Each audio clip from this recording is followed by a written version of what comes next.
Welcome back to the channel. We're doing some power only again today.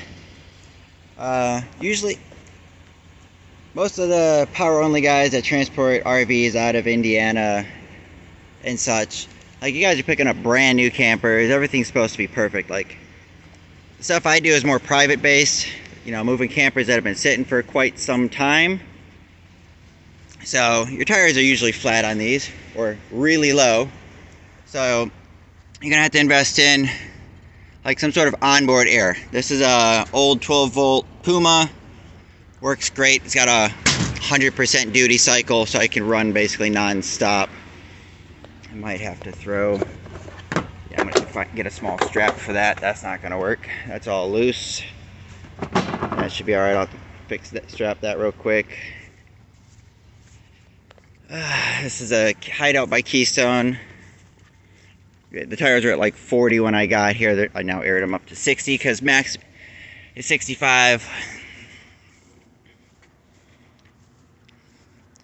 Blinking, tags are expired, but I'm not going far. Doors seem like they're all closed. Again, tires were flat, aired them up. Got the handle turned over here. Did my walk around, made sure all the valves are pushed in and closed, and the black tank lock is twisted on there good and doesn't fall off, because that, I have read you can get pulled over in a violation if that isn't on and closed. So everything is good. I do have it, I thought the truck was going to squat more. I have it pinned a little higher than I want, so it's a little bit nose up. I like them level / nose down, but I'm not going through all the work to undo all of this and jack it all back up. That's not happening. So we're only running a half hour, so I'm going to run it nose up a little bit. So yeah, just wanted to take a quick video here. That sun's at a terrible angle today. I didn't notice a info tag on this anywhere. Looks like it's 38. I guess that's how long it is. It's pretty long. It's not terrible. I mean, yeah, I guess looking at it, it could be about 38 footer pretty easily. Cool. Okay, well, I'm going to finish tying down that box. Let's see, this was manufactured in 21. Alright, unloaded it's about 82. This thing's gross rate is 10K fully loaded. So usually when I get campers, this is the way I look at the 9970, because most people have all their stuff in it. Some people, when you guys are out there doing power only moving these campers, you're moving them empty.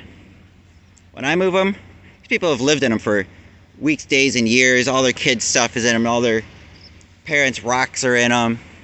So I always go on max rate. But don't want to bore you guys. I'm going to strap this and get this dropped off half hour from here and call it a day. Thanks for tuning in. Alright, got that hideout dropped off for where it's going to live for the winter time. You got to be kind of a jack of all trades. You got to be very knowledgeable with these campers, or you learn. Because some of the your customers, they are not knowledgeable about their own camper. So, I mean, I just dropped this one off and, you know, the propane was on. There's something still on and, like, making a noise. I'm like, which could have been a heat pump, could have been anything. So I went ahead, you know, I turned off the propane because you don't want to leave that on while, you know, parked. And, you know, I suggested, hey, you know, you should disconnect your negative on your battery. So if there's anything still left on, you know, refrigerator, heat pump, water pump, just any one of all of the electronics that are on campers right these days, they will drain your battery over the winter unless you put a trickle charger on them. So I told them, like, hey, when you stop by to, you know, check on your camper, you might want to disconnect your battery. And then they're like, where's the battery? I don't know how to disconnect it. So, grabbed a pair of my lineman's pliers that I keep in my box and disconnected the ground cable for them.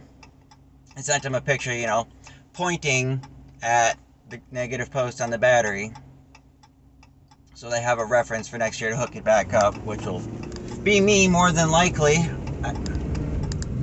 So, you gotta go the extra mile for your customers. Most of the time it's not a hook and drop like in the RV transport industry. You just go to a yard, you pick up the camper, drive it to a dealership or whatever, you drop it off and you're gone.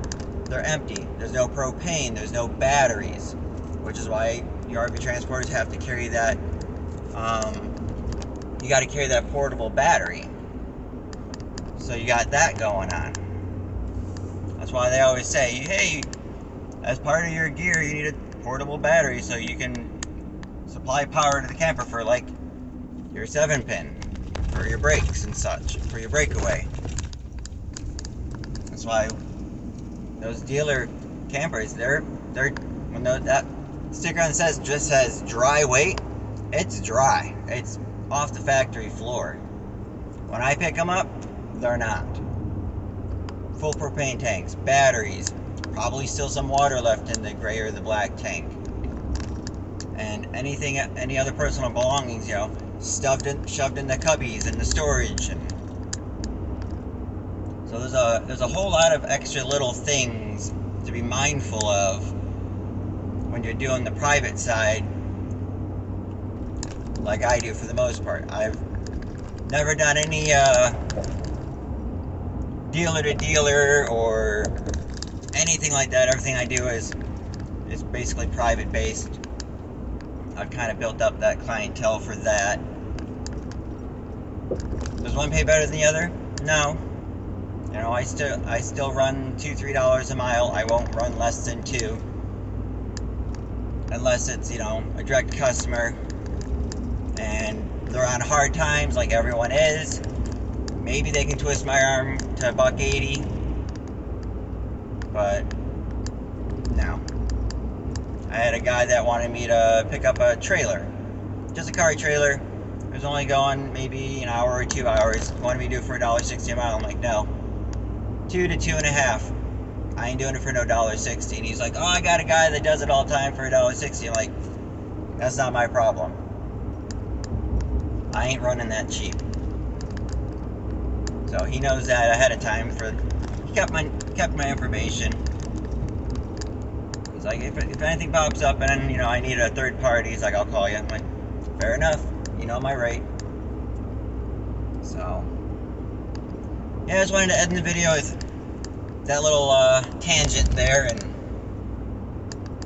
don't have anything else in the books right now. It's now the daylight savings time, November 2nd, so I got some winterization and stuff to do around the homestead for the next week or so. So unless something local comes up, there won't be a whole lot more going on since we're in November. It's usually my slow down point now, which is fine. I don't mind slowing down a little bit. But if anything fun or cool pops up, I'll bring you along, as always. Peace out.